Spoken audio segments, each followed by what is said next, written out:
తాకట్లో ఉన్న బంగారాన్ని విడిపించి ఆ రోజున మార్కెట్ ధర కట్టి మిగిలిన డబ్బును మీకు అందిస్తుంది కొమ్మూరి గోల్డ్. ప్రాబ్లం వచ్చింది. ఇంకా అట్లా పెరుగుతూనే సీత ఎక్కడుంటే అక్కడ గొడవలా, లేకపోతే అక్కడ పరిస్థితులు అలా వస్తాయా ఏంటి? నాకు అర్థం కాలేదు. అంటే నేను గొడవ పడాలని అనుకోను అసలు. I'm very calm and peace loving person. But ఎవరైనా అన్యాయంగా మాట్లాడితే ఆర్ ఏదన్నా నాకు ఎక్కువ ట్రిగర్ చాలా వరకు కంట్రోల్ చేసి పెద్ద పెద్ద అన్యాయంగా మాట్లాడితే ఇంకేమన్నా ఏదన్నా నాకు లాజికల్ గా కొట్టలేదు అనుకో, తప్పుగా అనిపించింది అనుకో, I cannot stop my self from talking. మళ్ళీ నేను వాళ్ళని ఇన్సల్ట్ చేయాలనో లేదంటే కావాలని ఆర్గ్యూ చేయాలనో చేయను. But I don't see that ఏదో కావాలని ఏదో అవుతుందని అనిపిస్తే నేను కంట్రోల్ చేసుకోలేను. సో అట్లా అసలు ఇది ఇక్కడే కాదు, ఇంట్లో అయినా సరే చాలా వరకు మా మమ్మీని కూడా అడగండి, మీరు ఇక్కడే ఉంది. I'm very quiet person. నేను ఇంట్లో కూర్చొని నేను ఆ పని చేసుకుంటా. బట్ ఏదన్నా ఇష్యూ ఎక్స్ట్రీమ్ లెవెల్స్కి వెళ్ళిపోతుంది అని అంటే మాట్లాడతా 100%. కావాలని గొడవలు పడుకుంటున్నారా? కావాలని కాదు, బేసికల్గా ఏమైందంటే ఇంత కష్టపడ్డాక 6 hours 7 hours రోజు కష్టపడ్డాక ఎవరికైనా సరే వాళ్ళు బాగా చేసినా బాగా చేయకపోయినా కష్టం అయితే పడతారు. కాబట్టి మాటలు కట్ చేసేసరికి ఆ టైంలో ఏముంది ఇప్పుడు 100% అన్నదాన్ని ఎలా మెజర్ చేయాలంటే ఒక పర్సన్కి ఎంతవరకు వచ్చి, ఇప్పుడు మేమందరం డాన్సర్స్ కాదు, ఆల్మోస్ట్ చాలా మంది నాన్ డాన్సర్సే. సో మేము 100% ఎఫర్ట్ పెడుతున్నామా లేదా అన్న వరకే నేను చూస్తాను అనమాట. డాన్సర్స్ అయిందనుకో వాళ్ళలో మిస్టేక్స్ ఎత్తుకుతాం మేము, అంటే అవునులే వీళ్ళు తప్పు అంటే నేను చూసే పరంగా. కానీ ఇంకా నేను నాన్ డాన్సర్నే డాన్సర్ లాగా డాన్స్ చేయమంటే సడన్గా రాదు కదా. ఇప్పుడు చిన్నప్పటి నుంచి నేర్చుకున్న వాళ్ళు ఇప్పుడు నైనికాలాగా నేను ఏమంటే ఇప్పుడు సడన్గా వేయలేను. నాకు 10 ఏళ్ళు పడుతుంది నేర్చుకోవాలంత లెవెల్లో అంటే. సో ఆ లెవెల్లో చూడండి, మీరు మీలాగా మీతో మమ్మల్ని కంపేర్ చేయకండి అన్న థాట్లో అట్లా ఇష్యూస్. ఎందుకు నేను రాకముందు ఇంకెక్కువ గొడవలు అవుతుండే, నేను వచ్చాక కాదులే. కానీ నేను వచ్చాక ఏంటంటే మా జోడీ ఇంకా అఫ్ కోర్స్ బాటంలో రావడం రెగ్యులర్గా. So I was like okay, at least మనం కొంచెం we should fight for what we're trying at least అన్న దాంట్లో మాట్లాడాను అంతే. డిమోన్ పవన్ చెప్పిన పాయింట్ రైటా రాంగా? ఇట్స్ రాంగ్ పాయింట్ నాకు అక్కడ. ఎందుకనంటే మీరు అన్నది అదే కదా, that mother message 4 minutes song లో ఎన్ని చూపిస్తాం. మీరు నవ్వుతావేంటి? I really like Demon and Ritu. They're very sweet people in real. And ఆ రోజు అఫ్ కోర్స్ వాళ్ళు కూడా ఎక్కువ ఇష్యూ పడేది మా ఇద్దరికే. అర్జున్ కళ్యాణ్ వాళ్ళిద్దరూ సేఫ్ అయిపోతారు, మేమిద్దరమే ఎలిమినేట్ అయ్యే ఛాన్సెస్ ఎక్కువ. సో మా ఇద్దరికి అఫ్ కోర్స్ మార్క్స్ తక్కువ ఇచ్చే స్కోప్ ఉంటుంది. కానీ తను నాకు నచ్చలేదు అని ఇస్తే మార్కులు ప్రాబ్లం లేదు, కానీ ఏం చేయొచ్చో చెప్పడం problem. How can I decide? మా కొరియోగ్రాఫర్స్ కాల్ అది end of the day. And ఒక ఫోన్ని అంతకంటే ఇదిగా 4 నిమిషాల్లో చూపించలేము మేము. దాంట్లో ఫస్ట్ ఫోన్ అడిక్షన్, దాని తర్వాత ఫుడ్ మానేయడం, దాని తర్వాత ఇంకేం చూపించాము, లవర్ వచ్చి రావడం, మళ్ళీ చచ్చిపోవడం 4 నిమిషాల్లో. ఇంకా అంతకంటే మదర్ మెసేజ్ చూపించొచ్చి నాకు అర్థం కాదు అసలు. ఆ టైంలో ఆ లాజిక్ సింక్ అవ్వలేదు నాకు. ఇప్పుడు మీరు డాన్స్ చేశారు, దానికి ముందు ఏదో ఫ్రెండ్షిప్ మీద చేశారు, దాన్ని ఇంకా బెటర్గా చేయొచ్చు అని మాకు అనిపించింది. కానీ మేము అలా చెప్పలేదు, మీ దాంట్లో డాన్స్ లేదండి అని చెప్పాం. లేదు మీరు ఇంకా బాగా చూపించాలని ఎలా చెప్తాం, అది కొరియోగ్రాఫర్స్ కాల్ కదా. సో అది నాకు అర్థం కాలేదు, ఇలా చేయొచ్చు ఆ 4 నిమిషాల్లో. కానీ మంచి ఎక్స్పీరియన్స్ కదా, బెస్ట్ ఎక్స్పీరియన్స్ కదా బీబీ జోడి. చాలా మంచి ఎక్స్పీరియన్స్. ఎలా ఉంది, ఎలా అనిపించింది ఆ వాతావరణం, ఆ జడ్జెస్ జడ్జిమెంట్? చాలా బ్యూటిఫుల్ జర్నీ. బ్యూటిఫుల్ అంటే కానీ వాచిపోతుంది జర్నీ.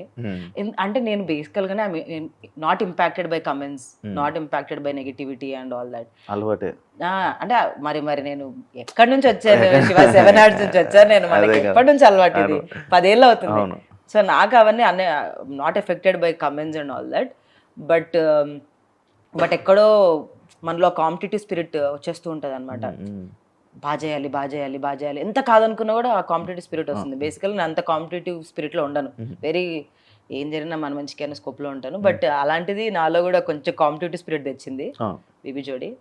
సీత బిగ్ బాస్ తర్వాత కానీ కొన్ని టీవీ షోస్ ఏవో ఒక మధ్యలో కొన్ని షోస్ తప్ప మళ్ళీ సడన్గా ఇది రావడం, ఈ షోకి రావడం ఇదే.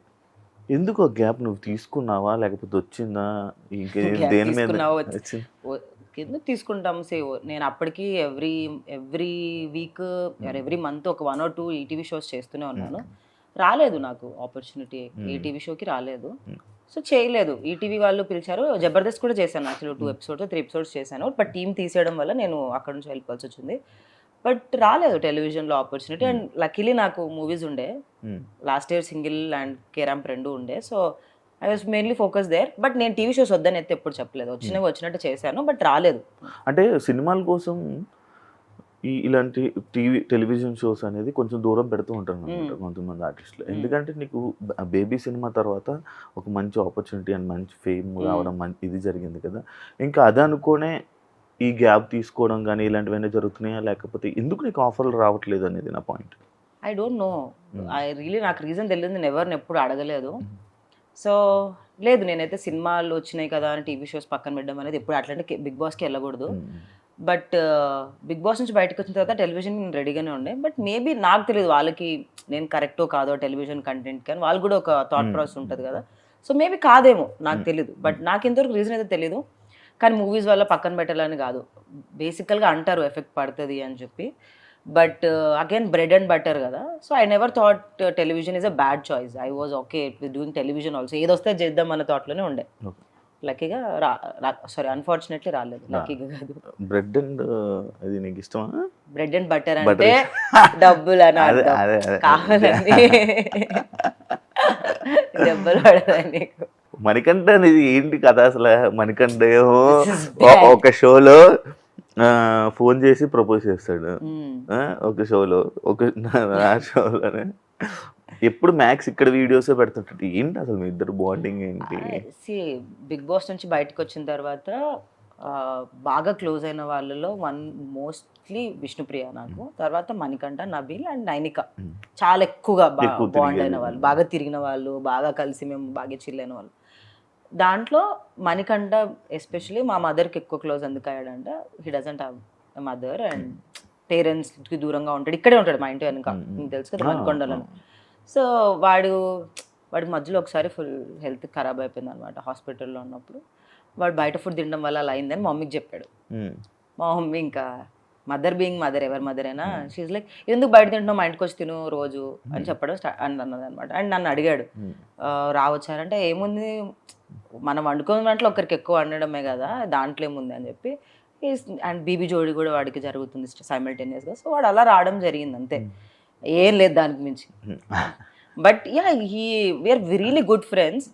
బట్ అలా అయితే వాడు ఆ వీడియోలో బ్లష్ అయ్యాడు కదా, నాకు చాలా మంది ఒకటే పంపిస్తారు చూడని. లిటరల్ గా మా డాడీ కూడా పంపించాడు అనమాట. మా డాడీకి ఇన్స్టాగ్రామ్ ఇన్స్టాల్ చేసి ఇచ్చినప్పటి నుంచి నా గురించి ఏం న్యూస్ వచ్చినా ఫార్వర్డ్స్ నాకు వస్తాయి. మళ్ళీ అది ఇన్స్టాగ్రామ్ లో ఫార్వర్డ్ అవుతుంది, వాట్సాప్ లో ఫార్వర్డ్ అవుతుంది. నేను అది చూసి స్మైలీ పెట్టి వదిలేసిన అనమాట. ఎంత మంది ఫార్వర్డ్ చేశారు అది నాకు, నా ఫ్రెండ్స్ అండ్ ఫ్యామిలీ. బట్ నేను ఉట్టి నవ్వు వదిలేసాను. It's like but yeah it's not like I'm not his sister or his not my brother, we're good friends. And వాడి బ్రెయినీ ఫెలోకి అండ్ వాడి నేను ఏం పెట్టినా బాగా వైరల్ అవుతుంది అబ్బా. Like that is people like us together. So అట్లా మేము కూడా okay we'll let's do reels together అట్లా. Okay, it's nice budding friendship. అంటే మీ ఫ్రెండ్షిప్ ఎలా ఉంటుంది? ఏమేమి జరుగుతుంటాయి మీ ఫ్రెండ్షిప్ లో? No double meaning, only single meaning. ఏం జరుగుతుంది అంటే ఏం చేస్తుంటారు? ఎక్కువ మాట్లాడుకుండేది ఏంటి? ఏం చేస్తాం అంటే వి ప్లే సర్టన్ గేమ్స్ మేము కలిసినప్పుడు, or we go to some nice party. ఇట్లా మొన్న తబలా రస వెళ్ళినాము లైవ్ బ్యాండ్కి. ఆర్ మా ఇంట్లో కూర్చున్నప్పుడు అయితే సోది మాట్లాడుకుంటాం. బేసికల్గా నేను రోజు చేస్తూ ఉంటాను అనమాట, నాకు ఇష్టం వాడిని రోజు చేయడం. వాడు నేను మంచిగా కూర్చొని ఏమన్నాడు. హీ యాక్చువల్లీ మణికంఠ ఇస్ వాడు బయట ఎలా ఉన్నా కూడా with in person very calm, ఏమన్నాడు ఏమన్నానని వింటాడు పాపం. సో అదొకటి. అండ్ మొన్న నాకు చాలా లో ఉండేది బీబీ జోడీ సెట్లోనే, చాలా లో ఫీల్ అనమాట. ఒక పర్ఫార్మెన్స్ తర్వాత నాకు కొంచెం కమెంట్స్ బాగా రాలే. సో నేను చాలా లో ఫీల్ అయినా.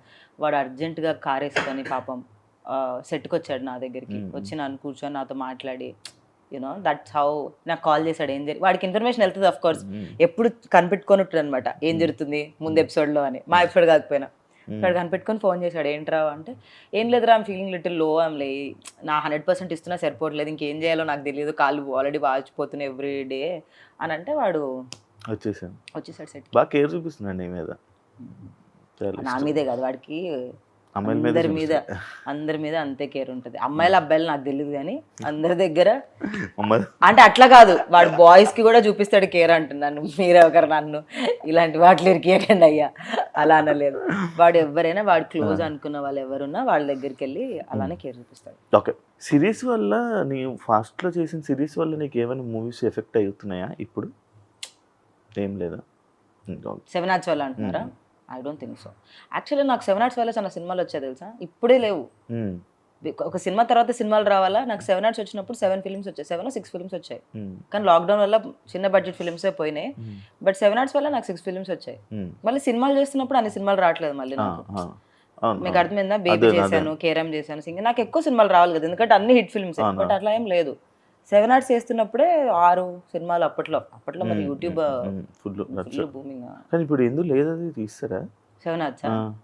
నాకు తెలియదు, నేను ఎప్పుడో లాక్డౌన్ వదిలేసారు, విడిపోయారా? విడిపోలేదు, నేను మై జాబ్ చేయడం స్టార్ట్ చేశాను అనమాట. బేబీ రాలేదు, ఏం లేదు, లాక్డౌన్ అయిపోయింది, ఫినాన్షియల్గా కొంచెం లో అయిపోయినా అనమాట. సో అసలు జాబ్ జాయిన్ అవుదాము అని చెప్పి జాబ్ చేసుకుంటూ 7 Arts వదిలేసాను. ఇప్పుడు చేస్తున్నావా జాబ్? లేదు, ఇప్పుడు చేయట్లేదు. బిగ్ బాస్ తర్వాత మానేసాను. ఇప్పుడు ఎలా మరి నీకు సోర్స్ ఆఫ్ ఇన్కమ్ ఎలా అని కామెంట్స్? బిగ్ బాస్ డబ్బులు కొన్ని ఉన్నాయి, అవి సెట్ అయినాయి. తర్వాత మనకి బ్రాండ్స్ శివాకి ఎంత వచ్చిందో నాకు అంతే వచ్చింది. శివాకి ఎక్కువ వచ్చింది నాకంటే, ఎందుకంటే ఫినాలే వరకు ఉన్నాడు కాబట్టి. శివాని అడగండి ఎంత వచ్చిందో చెప్తాడు. తర్వాత మనం హోస్ట్ అడగకూడదు, ఎందుకు అడగకూడదు? హోస్ట్ అడగొద్దని శివాని అడుగుదాం. శివ నీకెంత వచ్చింది? సో యా, మనీ కొన్ని రోజులు సెట్ అయినాయి. తర్వాత బ్రాండ్స్, మూవీస్, ఇన్స్టాగ్రామ్ వల్ల బతికేస్తున్నాం కదా. కొన్ని మంత్స్ వెరీ బ్యాడ్ శివ. ఏం బ్రాండ్ ఉండదు, ఏం టీవీ షో ఉండదు. మనకు తెలుసు కదా, మన లైఫ్ స్టైల్ ఒకసారి అలవాటు అయిన తర్వాత అది మ్యాచ్ చేయాలి, అట్లీస్ట్ మ్యాచ్ చేయాలి. So some months or tough, some months my parents get worried about me. But నేను అంత ప్రెషర్ తీసుకోను అనమాట. ఐఎమ్ లైక్ వస్తాయి, somehow I'll get it, like ఏదో ఒక వర్క్ దొరుకుతుంది అన్నదిలోనే ఉంటాను. And I always got money.